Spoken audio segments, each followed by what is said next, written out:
Olá, você está na TV Otimista. Eu sou Erivaldo Carvalho. Este é o programa Política. Hoje vamos bater um papo com o presidente do PSB de Fortaleza, Osmar Saponte. Qual o papel do PSB nas eleições municipais de 2024? O partido deve ter candidato a prefeito de Fortaleza? Vamos fazer uma avaliação dos governos Lula, Eumano e Sarto. Ainda os planos do convidado para as eleições deste ano. Estas e outras questões a partir de agora no programa Política.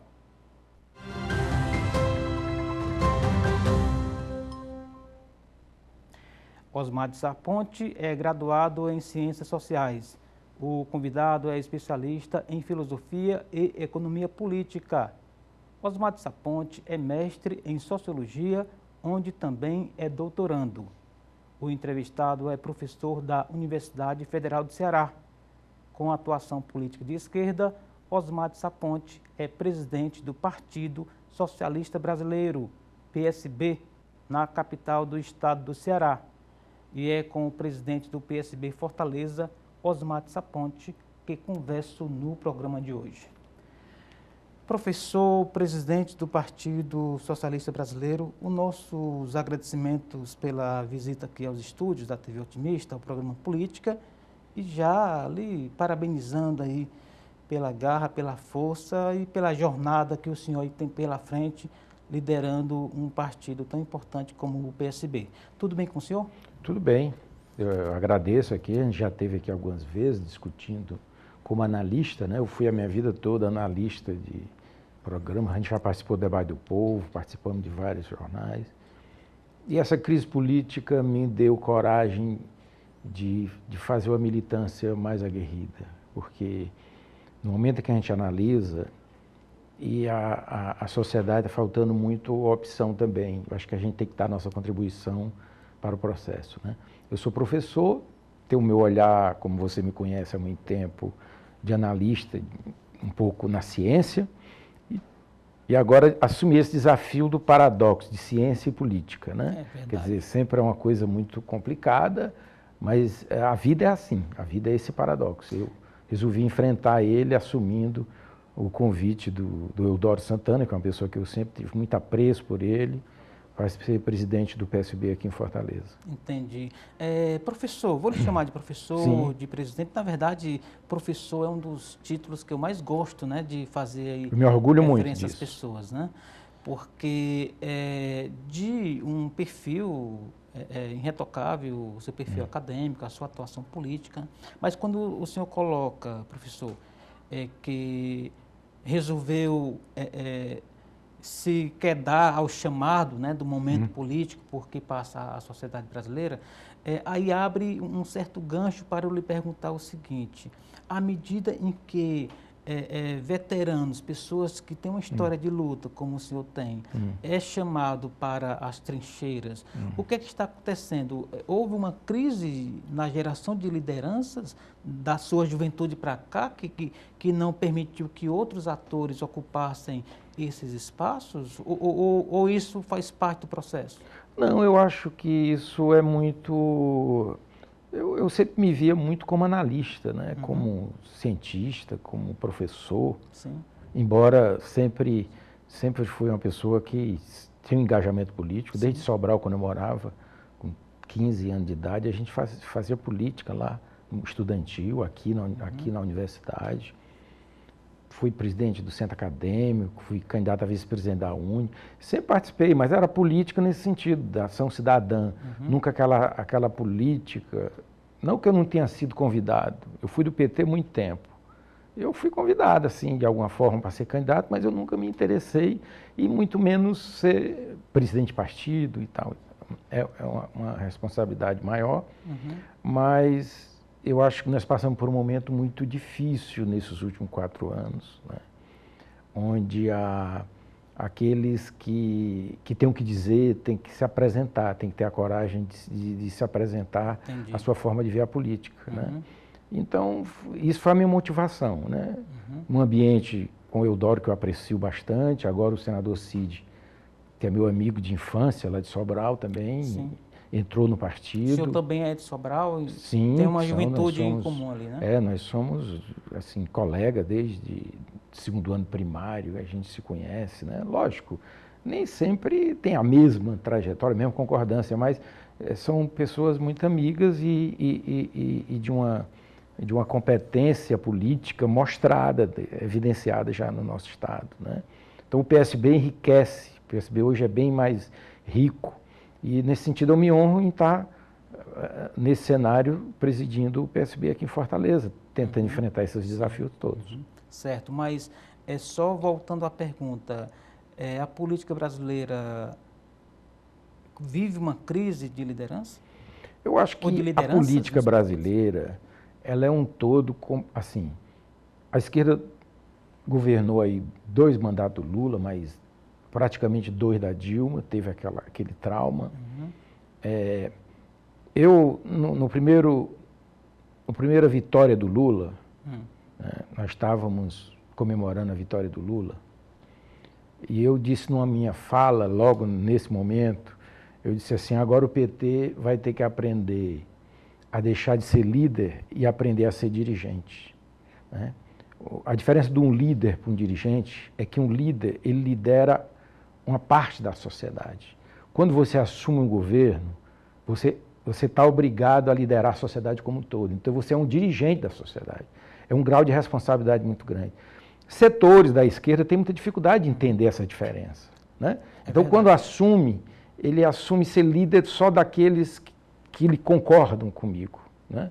E o dirigente não. O dirigente é responsável pela sociedade como um todo, inclusive os que votaram contra ele. Fazer concessões em nome do interesse maior. Né? A amplitude da política para quem assume determinadas funções tem que ter essa função democrática. O PSB, que é um partido de esquerda, né, que surgiu assim, rompendo com aquela visão daquela esquerda stalinista, né, o PSB ele vê a democracia como um caminho político, né? Isso significa dizer essa ação de tolerância, de diálogo mesmo com a oposição, é uma característica do PSB. O PSB sempre se nutriu nisso, né? Porque senão você vai construindo uma intolerância política.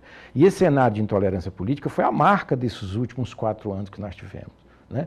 Disseminação do ódio, briga em família, pessoas amigas se odiando por causa de ideologias. A eliminação política, né? Isso é uma mostra de que a sociedade tem que caminhar muito, né? Porque a democracia é um espírito democrático, né? Quer dizer, eu gosto de você porque a gente é diferente, a gente dialoga respeitosamente nas diferenças que a gente tem. E não, se você pensar diferente de mim, eu vou lhe odiar.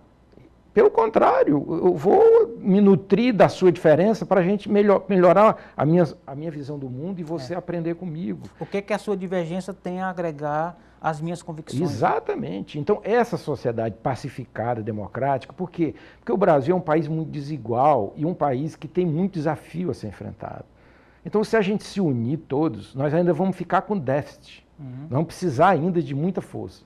E a gente dividido e se odiando, nós vamos ter mais dificuldade. Isso independente de posição ideológica, né? Alimentar permanentemente essa guerra, isso não é um desserviço. Eu vejo isso como uma derrota da política, a incapacidade de dialogar, uma derrota da política. Então é o que a gente imagina que é o caminho, e é isso, essas ideias que eu vejo no PSB, o abrigo dessas ideias, né? Isso é que significa dizer o partido é um partido socialista democrático, porque é um partido que quer discutir a pluralidade. Você lembra que na última filiação aqui em Fortaleza, nós tivemos filiação de várias lideranças, e inclusive alguns empresários, porque geralmente quando você pensa esquerda, a esquerda odeia empresário, não quer dialogar com empresário. Foi lá o Honório Pinheiro, né? O Vilmar Ferreira, outros empresários estavam lá, foram filiados. Então, isso ali é uma sinalização dessa noção de que como nós vemos a política. Entendi. É importante aqui um testemunho, Osmar, vindo de você, porque não é só a cultura livresca acadêmica, é também a vivência. Tudo que você fala aí, ou muito do que o senhor fala, o senhor viu passar na sua vida, né, e desses altos e baixos da política brasileira. Portanto, é um registro que eu faço até em consideração à sua trajetória. Mas eu queria voltar algumas casinhas e pontuar a fala que o senhor remeteu, né, na vitória do primeiro governo Lula, né, em 2002. Isso. O primeiro ano de governo foi 2003.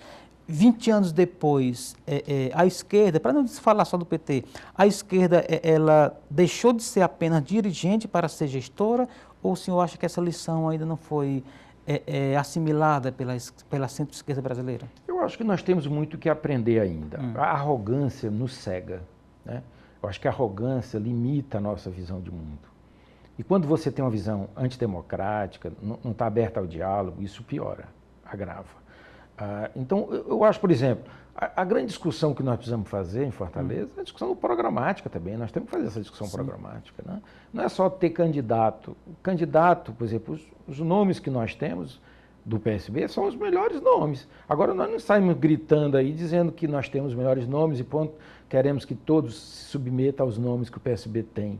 Entendi. Não é isso, porque a visão de fazer política nossa é diferente. Se a gente for citar alguns nomes aqui aleatoriamente dentro desse cardápio de líderes que o senhor colocaria como possibilidade para prefeito de Fortaleza? Olha, por exemplo, nós temos vários quadros, não só para a prefeitura propriamente dita, mas para contribuir com esse processo, né? Você tem o próprio Eudoro Santana, que é um exemplo de fazer política, né? A pessoa que construiu todo o planejamento de política pública de longo prazo, né? 2040, 2050 no governo, tem uma visão, uma experiência muito interessante. Você tem pessoas como a que entrou também recentemente agora, a Isolda Sela. Nós temos o próprio senador Cid Gomes, com a experiência que ele tem, com a competência e a credibilidade. A gente tem esses outros empresários, para não dizer, né, o Honório, o Vilmar, que são pessoas que têm um perfil de um empresário que tem uma visão social. Sim. E talvez esse paradoxo que nós temos, né? Tem a Socorro França, que é outro nome importante, que é secretária. Então nós temos vários nomes. Qual o partido que tem tanto nome com esse nível, né, para apresentar? Eu duvido que haja gente, partido que tenha pessoas diversas, e aí nós gostamos da diversidade. Nós não queremos todo mundo igual. O PSB não quer que todos os militantes sejam absolutamente iguais uns aos outros. Nós queremos que todos tenham o espírito democrático da vida, de que o caminho da sociedade é o caminho da disputa democrática. Esse é o que nós exigimos dos militantes nossos. Perfeitamente. E essa entrada de empresários, diga-se grandes empresários, no PSB, presidente, revela um pouco da amplitude que o partido tem enquanto visão do mundo, enquanto setor produtivo, capilaridade em toda a sociedade. Perfeito. Fugindo um pouco daquela dicotomia capital-trabalho. E lembrando também, Osmar, que o Ceará deve muito a uma de suas melhores páginas políticas administrativas, quando um grupo que veio ali oriundo do meio empresarial, né, a partir do SIC, né, que chegou ao governo do Estado, né, e aí tendo o expoente, o ex-senador Tasso Gereissati, né? Então, assim, essa junção de gestão mais técnica com a gestão pública acaba gerando bons frutos. Faz sentido esse paralelo, o PSB de hoje, um pouco com o PSDB do meio da década de 80? Não, eu acho que o PSDB, ele surgiu de uma parte do PMDB que tipo, liderado pelo Fernando Henrique Cardoso e pelo Mário Covas. Essa que eu diria a parte, de fato, social-democrata do PSDB. Aí aqui no Ceará teve esse perfil, né? Aqui não, aqui virou um perfil mais empresarial. Isso. Né? O Tasso era um líder empresarial, ele não tinha esse perfil social-democrata. Né? A prova é de que o futuro do PSDB virou um partido de centro-direita. Ele não virou um partido como ele se prometiu, de um partido com um perfil muito parecido com o PSDB. Não é mais social-democrata o PSDB? Não, o PSDB já deixou há muito tempo de ser esse partido social-democrata. O PSDB ele surgiu como um partido com um perfil muito parecido com o PSB. Um partido com o PDT, esse partido de centro-esquerda, de uma esquerda democrática. Você diria que a essência foi a mesma, mas se perdeu pelo caminho? Não, é porque porque os líderes que criaram não deixaram de ser líderes, entraram outras lideranças. O PSB virou um partido do poder. Entendi. E acabou, como todos os outros partidos, se não tiver cuidado, ele se perde, né, na caminhada. Entendi. Então, o crescimento partidário, como as pessoas, não, o PSB cresceu muito. O PSB cresceu muito, porque nenhum partido ele tem a sociedade em si mesmo. Pode ter que criar a pretensão de toda a sociedade caber nele. Só que o PSB, a amplitude dele, cabe mais sociedade. Entendi. Né? Porque nós somos mais amplos. Entendi. Tá? Outros partidos são mais limitados. E por isso que, quando nós defendemos a aliança, essa base hoje do governo Lula, do governo Elmano, uma base ampla, em que quando o Eudoro entrou no PSB, porque nós entramos, assim, assumimos a direção do PSB há um ano atrás, menos de um ano. Né? O PSB era de centro-direita. Né? Essa era a linha. Nós puxamos o PSB para centro-esquerda. Para as origens. Exatamente, as origens desse partido. O Partido Democrático, que dialoga com a sociedade, com a defesa de direitos democráticos. Foi um crescimento orgânico, programático? Não. Ou foi um crescimento artificial, como alguns dizem? Não, o artificialismo não. A prova é porque que o poder não atrai todos. Por quê? Né? Quer dizer, quem está no poder é o PT. O PT está no governo federal e está no governo estadual. Por que o PT não é o partido que cresce mais? Por que é o PSB? Então não é por artificialismo. É pela amplitude. Quando nós colocamos uma figura como Eudoro, que é uma figura histórica da esquerda do Ceará, né? que também tem esse mesmo perfil do PSB, já foi presidente do PSB, e tem uma visão ampla. Né? Eu sempre digo assim, o Eudoro sempre fala também, de que quem sabe o que quer, dialoga com todo mundo. Nós não temos problema de dialogar com ninguém. Né? Porque a gente sabe, nós não odiamos as pessoas, nem os outros partidos diferentes da gente. Agora, nós temos uma plataforma, um projeto político. E esse perfil faz do PSB um partido que cresce. Entendi. Né? Aí entrou o Eudoro, nós passamos de 6 prefeitos para 32. Quando entrou o Cid, nós aumentamos para 65. Né? Por quê? Porque esses prefeitos estavam onde? Estavam nos outros partidos de esquerda? Não, estavam todos nos outros partidos, que viram no PSB um grande espaço. Então foi um crescimento política. Orgânico e sustentado, senhor diria. É um crescimento baseado nas lideranças maiores que estão no partido hoje, que é Eudoro Santana, né, como presidente, e a entrada do senador Cid, que ampliou o tamanho do nosso partido. Entendi. Presidente, vamos fazer um intervalo, daqui a pouco a gente volta, tá bom? Com Osmar de Saponte, que é presidente do PSB, B de Bola, aqui em Fortaleza, conversando conosco aí, nos ajudando a entender essa dinâmica da política neste desafiante ano de 2024. Não saia daí, a gente volta já.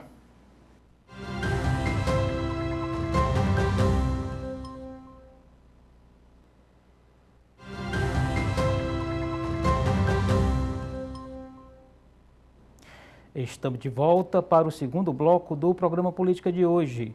Você está na TV Otimista, eu sou Erivaldo Carvalho, aqui ao meu lado Osmar de Saponte, é professor universitário, sociólogo, presidente do PSB em Fortaleza e também está na internet. Como é que faz para lhe encontrar nas redes sociais, professor? Osmar de Saponte, tem no Facebook e no Instagram. @Osmar de Saponte, muito bem. A internet ajuda ou complica a vida dos partidos, Osmar? Eu acho que a internet, ela dá eco ao que nós somos, né? Quer dizer, hoje nós vivemos numa vida absolutamente mais virtualizada, isso não tem volta. Conectado. Isso serve para tudo, né? Hoje você faz tudo na internet, né? A gente tem que ter cuidado para não ficar eternamente dentro de casa, porque nós precisamos mais sair de casa para nada, né? E essa sociedade, nós vamos ter que aprender a lidar com isso, né? Às vezes que a gente fala na informalidade, coloca na rede, às vezes é algo mal pensado, isso gera conflito e aumentou o conflito, né? Isso aí, mas como tudo, a gente vai aprender a lidar com isso, né? A lidar com o tamanho das nossas ideias, com os rompantes, que a gente tem que ter responsabilidade. Por exemplo, que nós estamos falando aqui, nós não podemos dizer tudo. Na televisão, no rádio, e a gente já participou muito disso, sabe que, olha, eu posso chegar aqui e dizer a alguém, não posso, eu tenho que dizer assim, aquilo que o bom costume, né, a boa norma recomenda. Eu acho que a internet vai caminhar nesse sentido e isso vai ser resolvido, isso é uma coisa boa, uma conquista da sociedade. Entendi. A direita, para ficar só no Brasil, a direita brasileira, ela é muito, assim, craque de internet, né? A esquerda, assim, me parece que não tem o desempenho que a direita tem. Isso estaria por trás aí dessa motivação da centro-esquerda de regular as redes, ou isso é outro debate? Eu vou responder agora como sociólogo. Eu acho que, se eu penso numa sociedade democrática, a direita tem um papel de ser direita, e esse diálogo, a sociedade se beneficia dele. A democracia não vive sem diferenças, tá? Quer dizer, no momento em que eu crio uma intolerância da convivência, que é o grave. O problema é esse, não é que seja diferente. Eu acho que o tom da agressividade, isso é muito, muito difícil. Nós temos que aprender a lidar com isso de uma forma tranquila, né? Eu acho que uma sociedade democrática tem que conviver com todas as opiniões, né? A questão é que muitas vezes nós estamos usando determinadas ideias de uma forma muito radical, como se o mundo fosse acabar e como se eu fosse a solução do mundo, né? E a verdade tivesse essa comigo, pretensão, né? A pretensão de ser verdade é a visão mais autoritária que você possa ter. É arrogante. Né? Quando eu digo eu sou verdade, verdade é Deus. A única verdade que tem. A ciência não é verdade, a ciência é a pretensão de conhecer o mundo. Pretensão de conhecer a realidade social, pretensão de conhecer a realidade física, de organizar, biológica. Ali, né? Ele tem a pretensão de conhecer. Agora, a verdade das coisas, isso é coisa divina, é teológica. Não é uma questão da vida social que a gente está querendo. Então, essa intolerância é um fruto do amadurecimento. Nós vamos chegar numa sociedade que essas questões serão mais resolvidas quando a sociedade começar a perceber, ela inclusive amadurecer, e ela só amadurece se existir democracia. Entendi. A ditadura, a intolerância, né? A limitação da liberdade de imprensa, vocês têm um papel fundamental, né? A medida da nossa democracia é a liberdade de imprensa, a liberdade das pessoas dizerem. Agora, dizer com responsabilidade. Nós temos as nossas opiniões, mas nós temos que saber que nós não podemos sair falando mal de todo mundo, agredindo as pessoas, né? Duvidando da idoneidade das pessoas sem nenhum tipo de evidência. E isso é bárbaro, né? Isso é incivilizado. No início do programa, professor, a gente falava ali da crise de geração de lideranças, digamos assim, né? Essa polarização na política, atravessada aí pelas redes sociais, essa coisa do totalitarismo, né? Das ideias, isso acaba afastando a juventude, ou seja, os partidos hoje eles têm uma certa dificuldade de chegar aos jovens, de colocar jovens para dentro de seus diretórios. Isso tem a ver ou não? É algo que deve ser visto como um momento da sociedade atual? Eu acho que é porque a juventude é uma fase da nossa vida. E quando a gente nasce e tem aquelas questões, nós queremos mais. Então, quem criou aquilo que foi uma conquista, o jovem não está nem aí, nem se lembra, nem acha que aquilo ali, eu estou grato por aquilo que existe.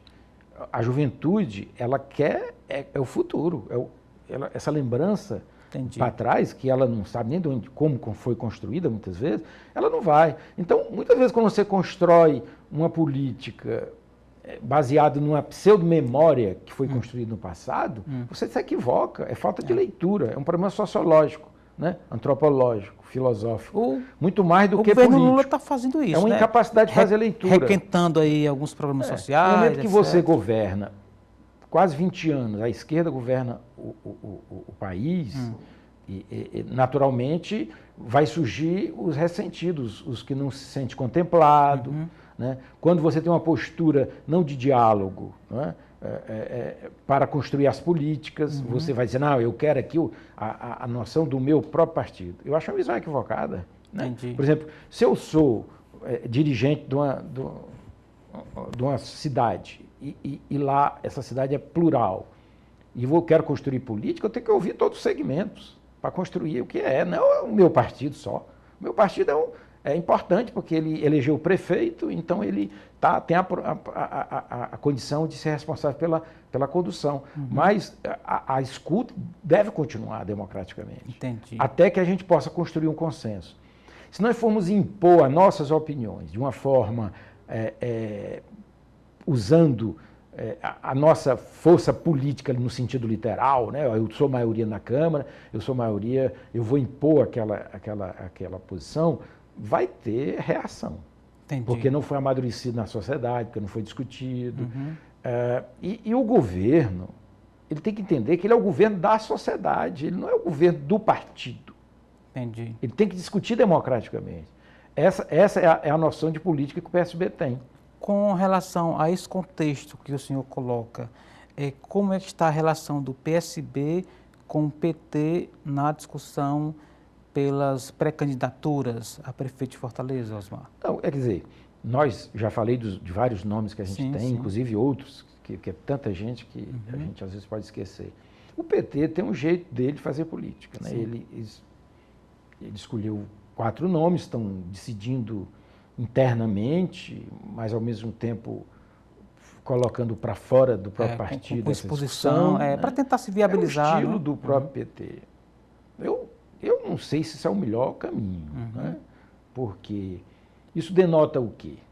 Denota assim como se eu preciso me unificar e apresentar-se para a sociedade com um projeto.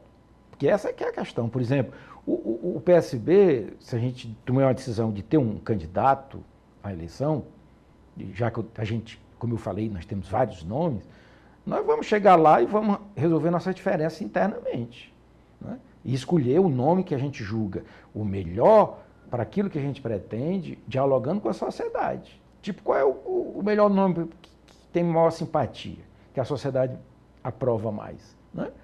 Porque não é um critério só interno do partido. Entendi. Não é só contar Não é só dizer, olha, quem tem força né? dentro do partido vai escolher o candidato. Tem que ter sensibilidade. No caso de Fortaleza, é mais amplo ainda, porque você tem uma base imensa, né?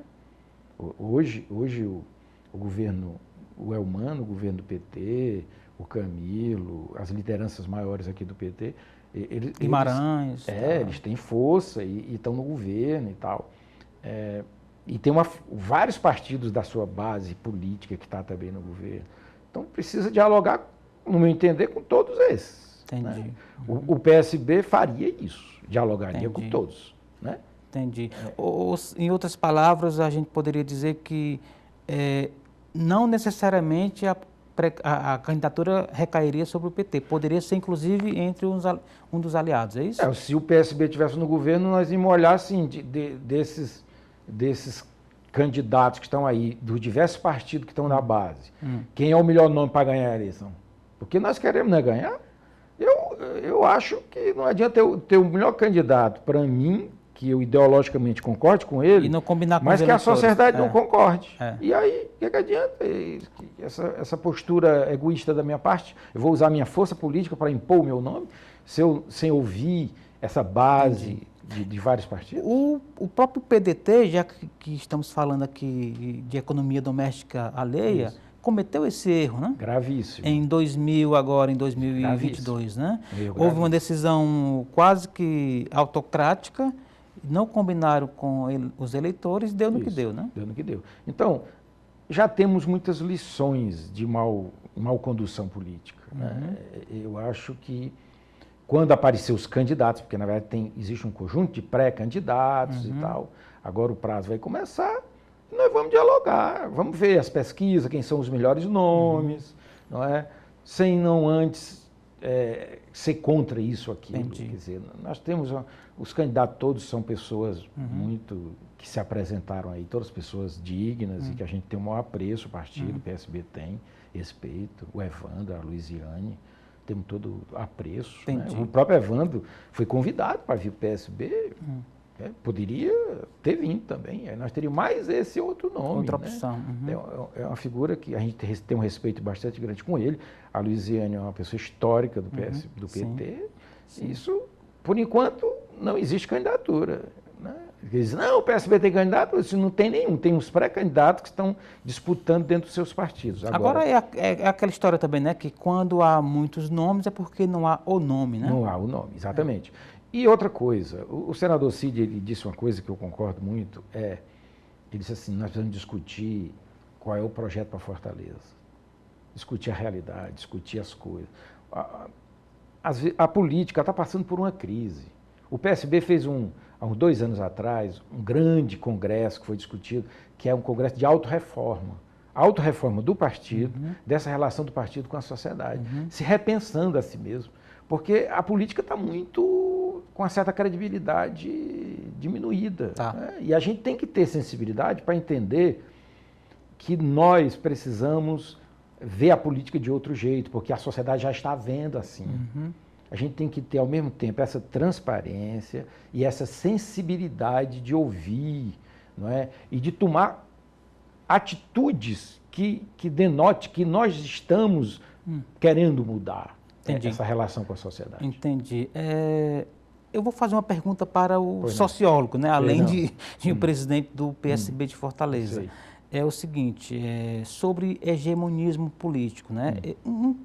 Uma pessoa graduada aí do PT chegou para mim, escreveu uma coluna no jornal e disse, Erivaldo, o PT é o partido mais querido, que tem tantos governos, prefeitos, deputados e não sei o que, tarará. Então, a própria sociedade está meio que referendando o partido como o mais importante da centro-esquerda. Portanto, o partido se dá o direito de lançar um candidato. Qualquer outro partido na posição do PT faria o mesmo. E aí eu pergunto, tem algum risco aí de essa posição gerar um hegemonismo político que também é nocivo à própria noção de democracia, Osmar? Não, eu não acho que o PT seja hegemonista, não. Ele é a visão dele de fazer a política, é o estilo dele, ele vê o mundo desse jeito, né? Ele acha que eles têm as melhores soluções e aqui no Ceará, em nenhum lugar isso foi confirmado. Essa ideia de que um partido só governa melhor do que vários. Em nenhum lugar o resultado foi bom. Eu não sei nem se aconteceu isso, né?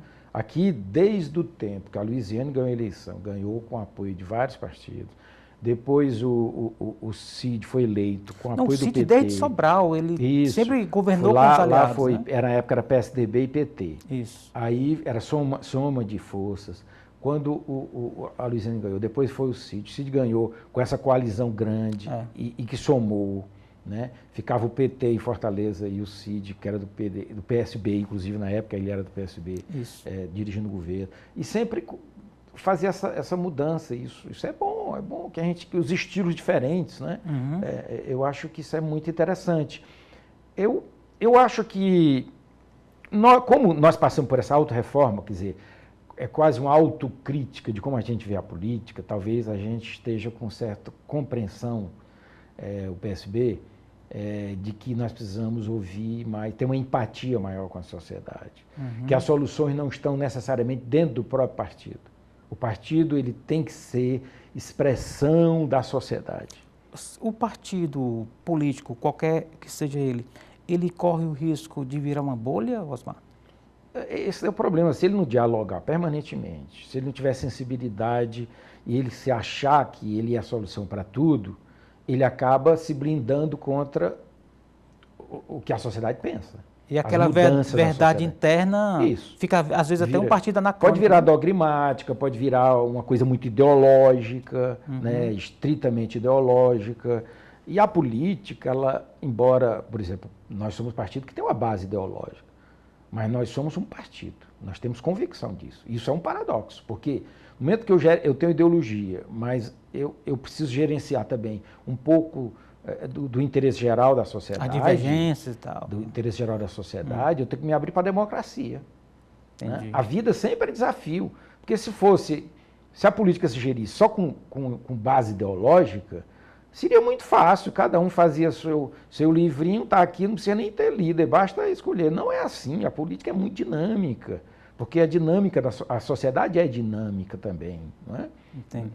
Tudo muda, a sociedade tem permanente transformação e por isso que tem que ter pessoas com habilidades de fazer essas leituras e colocar soluções. Os líderes têm esse papel, né? Muito bem. Vamos concluir esse bloco pedindo para o senhor citar novamente as redes sociais. Tá, Osmar de Saponte no Instagram e no Facebook. Muito bem. Vamos fazer agora mais um intervalo. Daqui a pouco a gente finaliza o bate-papo com Osmar de Saponte, presidente do PSB de Fortaleza. Não saia daí, a gente volta já.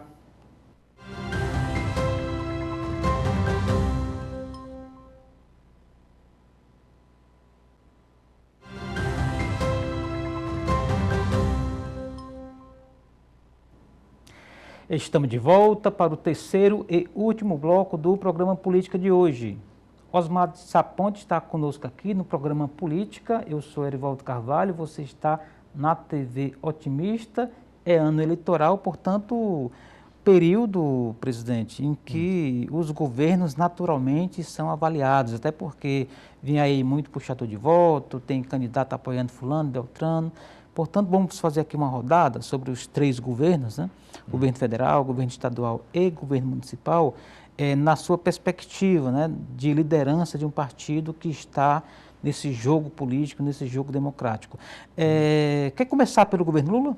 Eu acho que o Lula está refazendo todas as políticas públicas, né?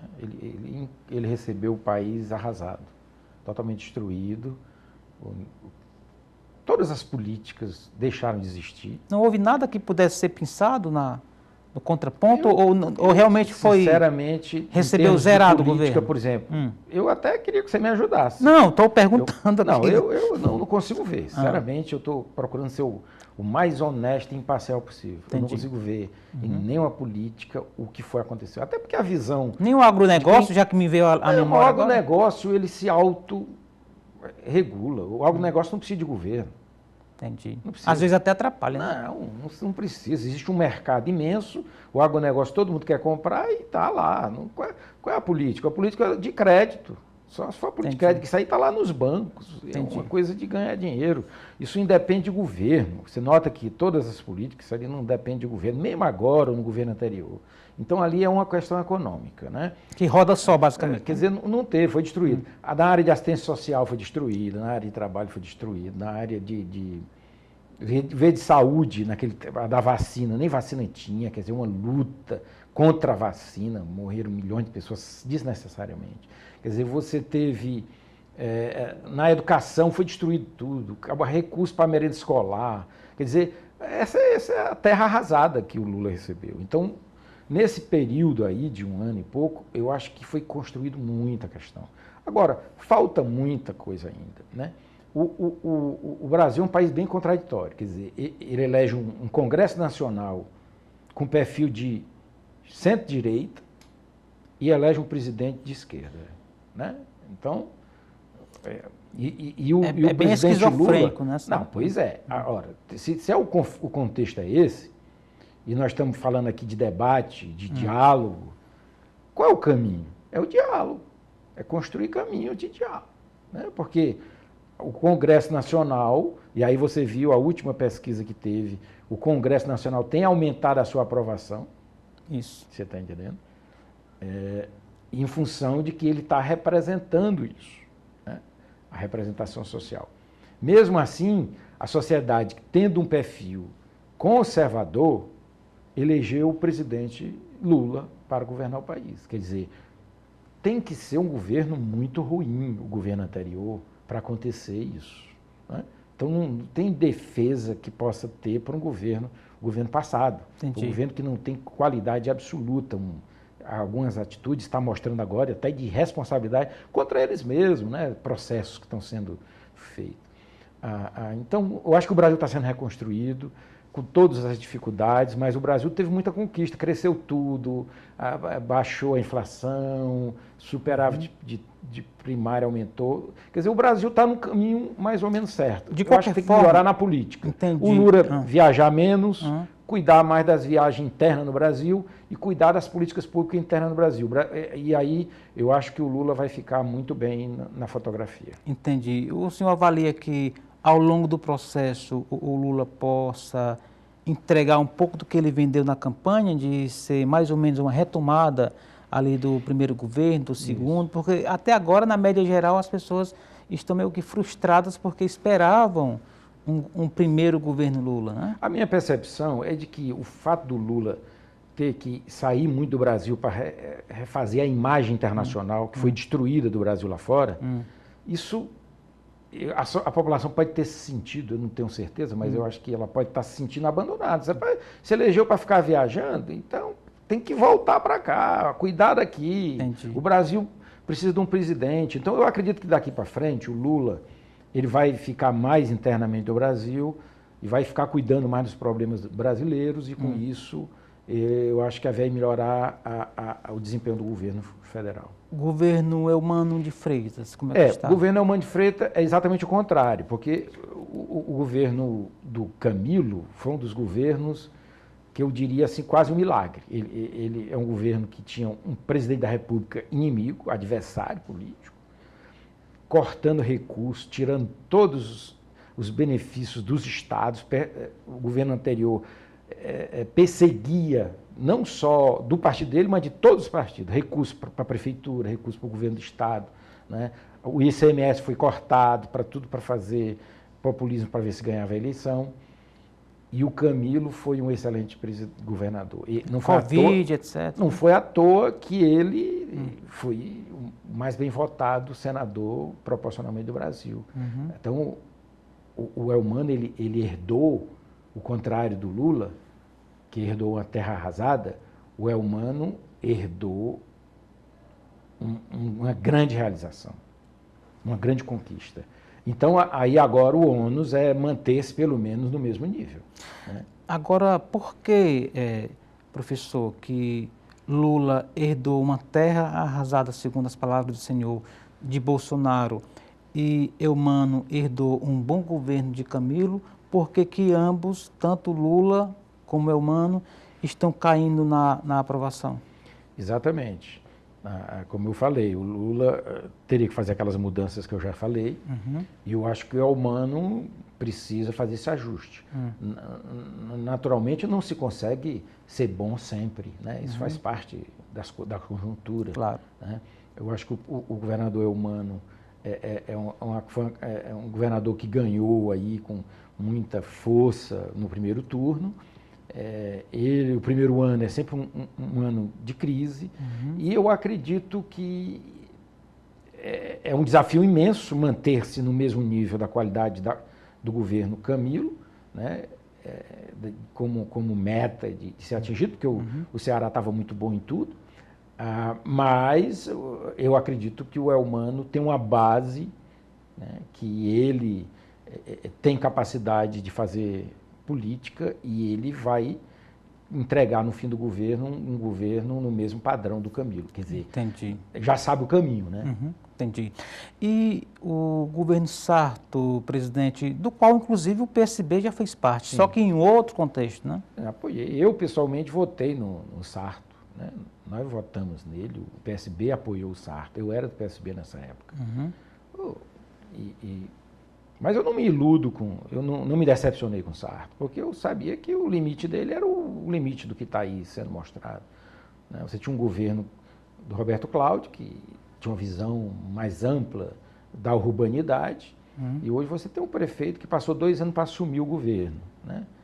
Quando ele se achou de um ano para cá, né? Então ele está cuidando do jeito dele, graças a Deus que ele acordou do governo e está melhorando melhorou o seu aí. desempenho, né? Eu não acho isso lamentável não, porque ruim é você ter uma gestão que piore a nossa situação da cidade de Fortaleza, né? Ruim é isso. Ruim não é um perder, não. Eu acho que ele acordou e está tentando melhorar a situação dele. Eu não torço para que ele não consiga, porque nós todos seríamos prejudicados com isso. É verdade. Agora, ele poderia ter feito um governo bem melhor, né, se ele tivesse acordado antes. Não adianta você torcer contra o piloto se você está no voo, né? Eu acho isso. Eu não acho que fazer política torcendo para o adversário ser a pior coisa do mundo é um caminho bom. Eu acho que a gente tem que pensar fazer política ao bem da sociedade, né? O que é bom. Se o Sarto ainda conseguir fazer alguma coisa e ele garantir a eleição dele, ou se ele não conseguir perder a eleição, nós temos que aprender com os erros dele para que a sociedade ganhe com os seus defeitos e não fique o tempo todo reclamando de que ele foi um péssimo prefeito. Muito bem. Para finalizar, e até no gancho do que o senhor acaba de falar, Osmar, o PSB, e isso é muito importante ser grifado, é um partido que busca pensar a cidade, um projeto, um planejamento, como muito bem disse o senador Cid, para em seguida pensar no nome que possa representar esse projeto. Portanto, a pergunta nessa perspectiva eleitoral, o que o PSB pensa sobre Fortaleza, até para justificar a defesa que o PSB faz de poder ter um candidato a prefeito? O PSB, assim, Fortaleza, ele é uma das maiores cidades do Brasil. Então, se nós não vi, o Eudoro, ele começou o 2040 e 2050 no governo, Sim. Que é o que chama de planejamento estratégico de longo prazo. Uma cidade complexa como Fortaleza, ela tem que ter visão de longo prazo. As ações do Estado, as ações do governo municipal, todas elas têm que ser vistas em longo prazo, porque mesmo que você resolva alguma questão localizada, se você não vê isso ao longo de 30, 40 anos, aquilo que pode ter sido uma ação localizadamente correta, ela vai gerar um problema gravíssimo. Por exemplo, estruturalmente, sobre a questão logística, se nós não resolvermos criar algumas linhas estratégicas, por exemplo, de metrô, de alguma coisa de mobilidade na cidade, a Fortaleza vai se tornar intransitável, né? Isso é uma questão séria, né? Você tem que focar em algumas questões importantes, democrática, a qualidade da escola, aperfeiçoamento cada vez mais da escola pública, né? É outra questão. Um gargalo gravíssimo que ainda nós estamos enfrentando nessa diversidade do tamanho de Fortaleza, nas periferias, que é a questão da saúde pública, ainda é uma questão E a desigualdade difícil. que permeia esses setores aí, né? E a desigualdade social, que ela é histórica, O governo não é possível sozinho resolver isso, mas é preciso pensar estrategicamente. Como que nós vamos criar estruturas de urbanidade que não ampliem as desigualdades, né? Você vê que tem áreas que na época dessa de chuva, elas são historicamente ficam debaixo d'água e nada é feito, porque aí passa o verão, a pessoa esquece e tal. Por que a gente não vai cuidando de cada área dessa, de urbanização, não permitir que haja crescimento urbano sem que haja estruturação da urbanidade? Tipo, você tem que ter esgotamento sanitário, você tem que ter estrada, você tem que ter energia, esgoto. Porque não é possível, isso já se sabe que isso aí vai gerar mais problema, vai gerar mais desigualdade, vai gerar problema de saúde, mortalidade infantil, que a gente já enfrentou, já foi muito maior. Quer dizer, então, nós já sabemos mais ou menos. A gente pode começar aos poucos, mas nós precisamos ter como estratégia um futuro que quer eliminar isso. Entendi. Para a gente ir finalizando, professor, para a Câmara Municipal, qual é a previsão de conquista das cadeiras, né, para o PSB? Na última eleição, o PSB elegeu 3. Hoje nós estamos com desses 3, ficou um, que é o Léo Couto. O nosso projeto é eleger 4 a 5 vereadores. Do próprio PSB, né? Para o PSB, a nossa bancada, né? Nossa chapa de vereadores. Nós estamos formando, até o período aí nós vamos ter essa chapa. Hoje a previsão é essa, 4 a 5, podendo ser de 4 a 5, porque depender da sobra. Estamos falando de 10% mais ou menos. É uma boa bancada, viu? Exatamente. Então, como o partido veio nesse último ano praticamente se reconstruindo, né, se reconstruindo, nós estamos tendo, de certa forma, como todos os partidos, de construir uma chapa, né, que é um desafio bastante grande, mas é extremamente interessante essa pluralidade. Entendi. Devemos ter, nessa última eleição, na próxima talvez nós tenhamos menos candidatos que a passada. Isso. Né? Isso é uma mudança que a gente está sentindo. Nem todo mundo está querendo, acho que a quantidade de candidatos será bem menor do que das vezes passadas. É verdade. Agora, a participação das mulheres bastante intensa, né? Nós devemos ter uma chapa de mulheres bem interessante. Muito bem. Professor, eu agradeço demais a sua presença, tê-lo reencontrado, já estivemos em outros ambientes, né, de debate, de discussão, sempre com esse alto nível que o senhor tem, com essa inteligência, pelo que a gente agradece em o senhor compartilhar um pouco aqui com a gente, tá bom?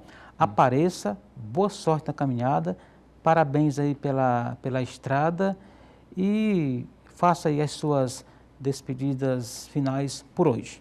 Olha, eu acho que o que nós temos que fazer é fazer política com boa fé, né? Quando a gente faz tudo que a gente faz com boa fé, querendo ajudar, querendo contribuir, eu acho que a gente sempre vai ter um bom resultado, né? A sociedade espera da gente isso, espera que a gente contribua, que a gente ajude.